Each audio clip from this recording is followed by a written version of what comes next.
Dear students, अस्सलाम वालेकुम। आज हम एक डिज़ीज़ के बारे में डिस्कस करेंगे जिसको डायबिटीज़ मेलिटस कहा जाता है। आम तरह से इस बीमारी को डायबिटीज़ या शुगर की बीमारी भी कहा जाता है। ये बीमारी ब्लड में ग्लूकोज़ लेवल के मुसलसल बढ़ जाने से होती है।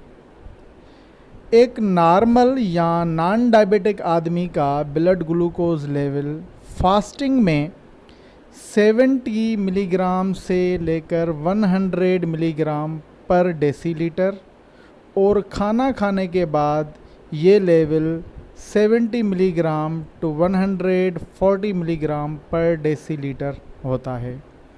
जबकि डायबिटिक पेशेंट का ब्लड ग्लूकोज़ लेवल फास्टिंग में 125 मिलीग्राम पर डेसीलीटर या इससे भी ज़्यादा होता है और खाना खाने के बाद ये लेवल 200 मिलीग्राम पर डेसीलीटर या इससे भी अबव होती है। ब्लड में ग्लूकोज़ लेवल बढ़ जाने के कुछ सिम्टम्स होते हैं जिनमें बार बार यूरिन का आना, नॉर्मल से ज़्यादा प्यास लगना और भूख का ज़्यादा लगना शामिल हैं।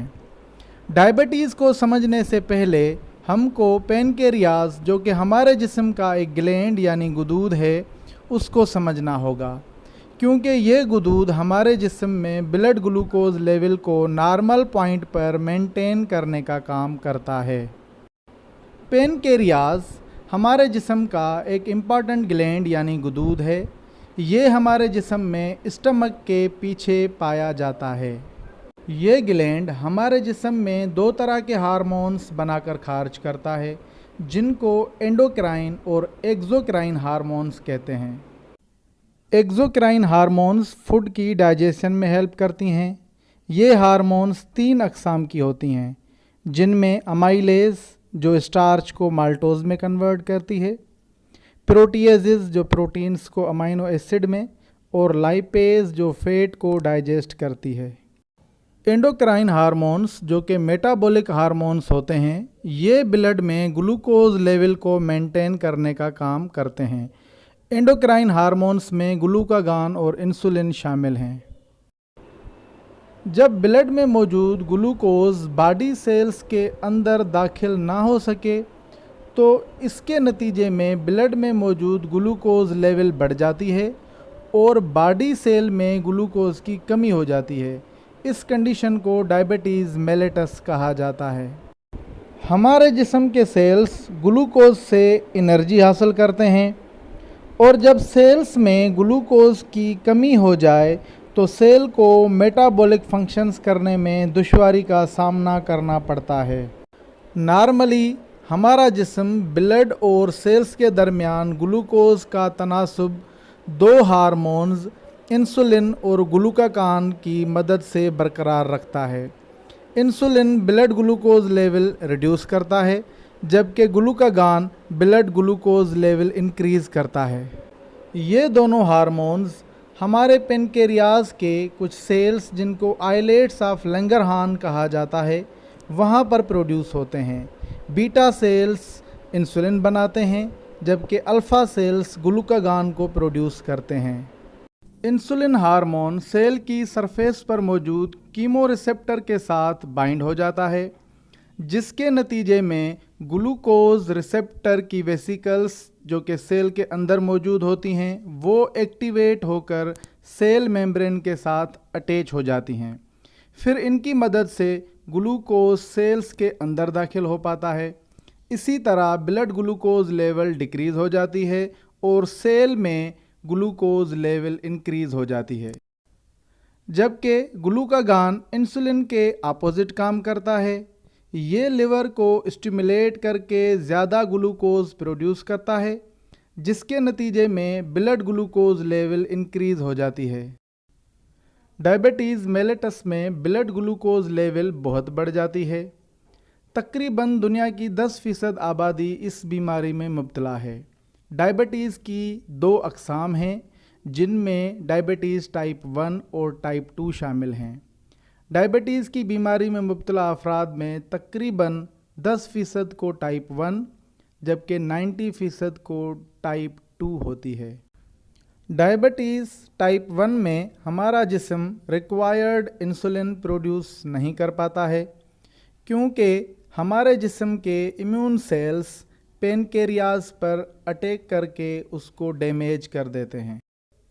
जैसा कि हम जानते हैं कि हमारे इम्यून सिस्टम के टी सेल्स हर तरह के एंटीजीन्स पर अटैक करते हैं, जबकि बहुत सारे एंटीजीन्स हमारी बॉडी भी प्रोड्यूस करती है।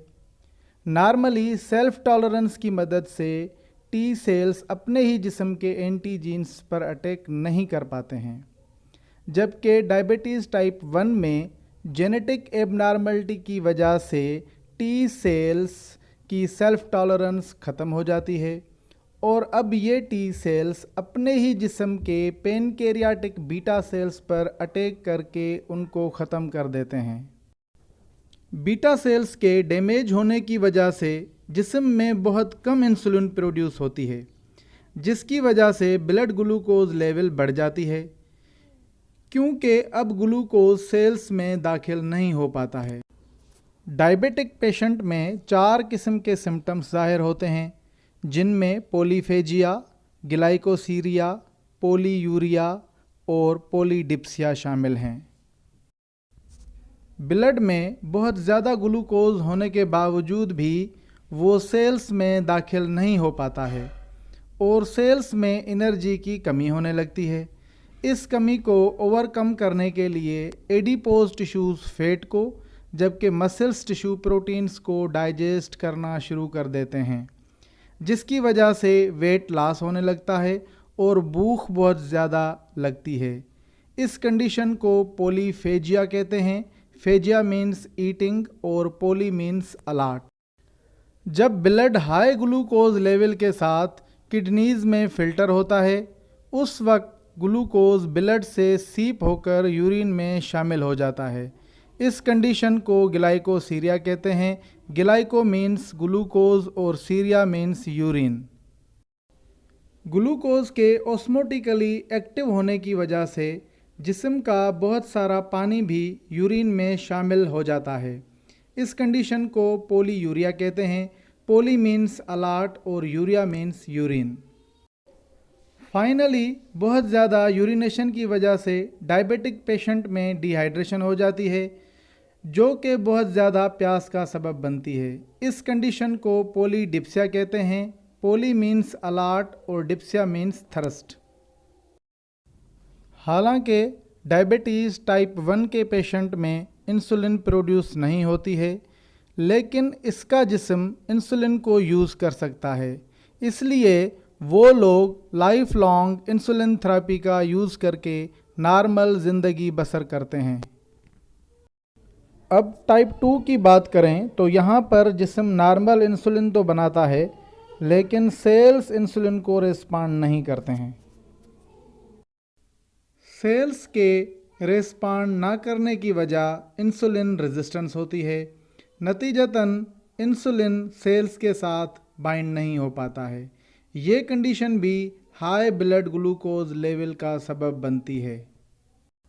मुसलसल हाई ब्लड ग्लूकोज की वजह से सेम टाइप 1 वाली सिम्टम्स पैदा हो जाती हैं। डायबिटीज़ टाइप 1 में इंसुलिन इंजेक्शन ही वाहिद ट्रीटमेंट होती है, जबकि टाइप 2 में weight loss, exercise, healthy diet और anti diabetic medicines insulin resistance को रिवर्स कर सकती हैं।